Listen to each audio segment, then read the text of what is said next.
다윗이 아삽과 헤만과 여두둔의 자손 중에서 구별하여 수금과 비파와 재금을 잡고 신령한 노래를 부르고 익히고 배우도록 합니다.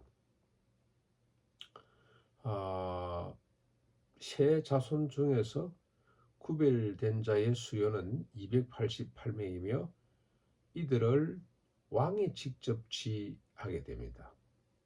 이 아삽과 헤만과 여두둔 레이지파 사람들이죠.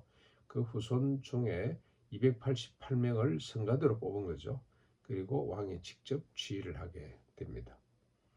8절로 31절까지는 이 288명을 큰 자나 작은 자, 스승이나 제자를 막론하고 제비 뽑기를 통해서 12명씩 24개 조로 나눠서 직임을 맡기게 됩니다.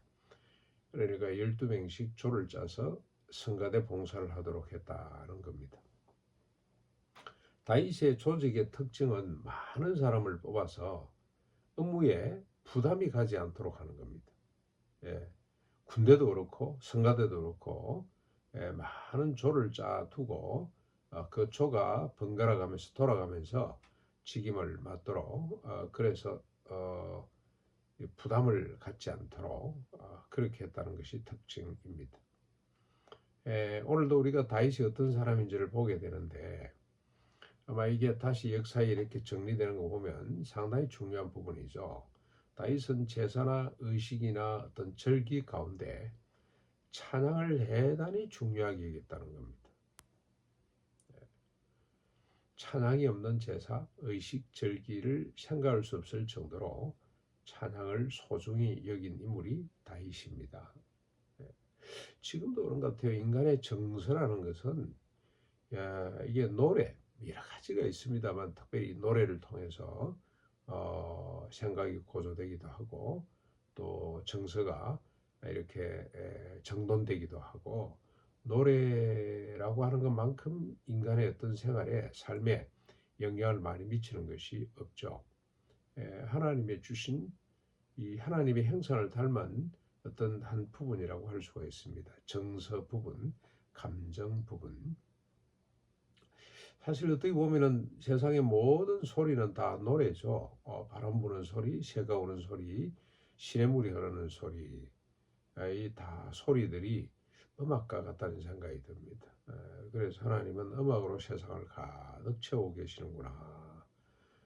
음악이 또 하나의 하나님의 창조 어떤 모습이구나 하는 것을 발견하게 됩니다. 그래서 다윗은 이 찬양, 노래를 상당히 하나님을 섬기는 일에 있어서 중요한 요소로 생각을 했던 것 같습니다.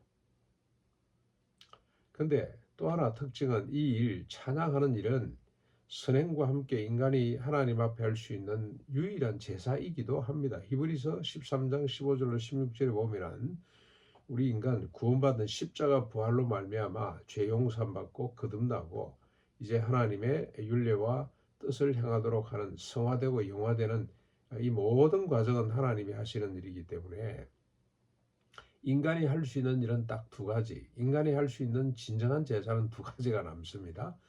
첫 번째는 선행의 제사.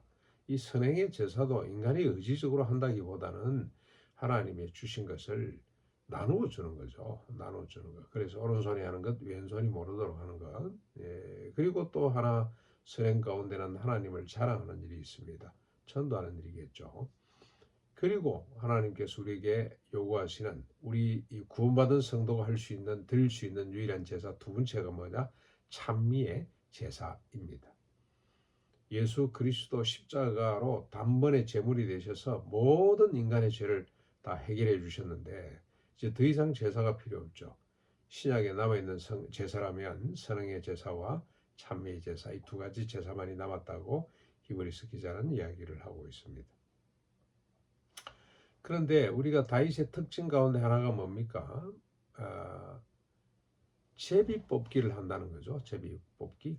그 큰 자나 작은 자, 스승이나 제자를 막론하고 제비를 뽑아서 직임을 맡기는 겁니다. 그러니까 다윗 앞에서는 큰 자나 작은 자가 있을 수가 없죠. 다윗 앞이라기보다는 말씀에 의하면 하나님 앞에는 큰 자, 작은 자가 있을 수가 없습니다. 부자, 가난한 자 있을 수 없는 것처럼 큰 자나 작은 자가 있을 수가 없죠. 왜 그렇습니까? 하나님께서 이미 메뉴를 주셨기 때문입니다.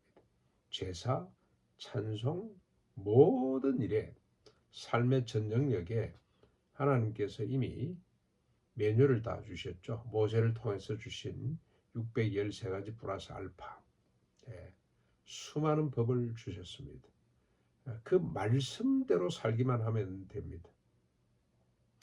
그렇게 보면 인간의 어떤 실력이나 재능이나 하는 것은 오히려 걸림돌이 될 수가 있습니다. 자신이 쌓아놓은 어떤 경험이라든지 또 시류라든지 이런 것들은 어떻게 보면 하나님 말씀에 걸림이 될 수가 있다는 겁니다. 하나님 말씀보다는 자신의 지식이나 쌓아놓은 어떤 정보나 경험을 더 소중히 여길 수 있기 때문입니다.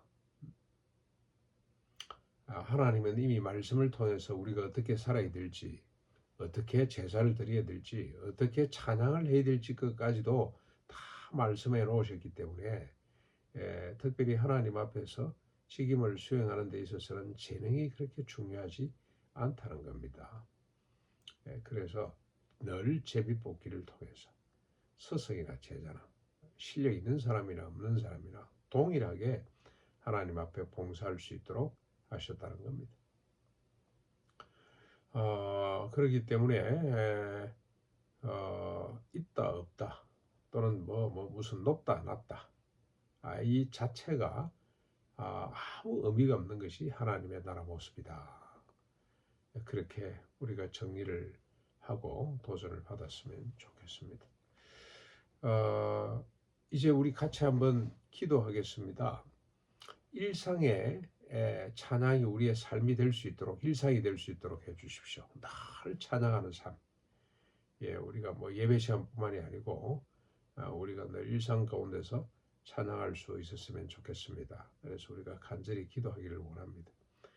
여러분, 저 투례교회 김봉숙 자매가 계시는데 그 할머니 북한에서 온 분이거든요.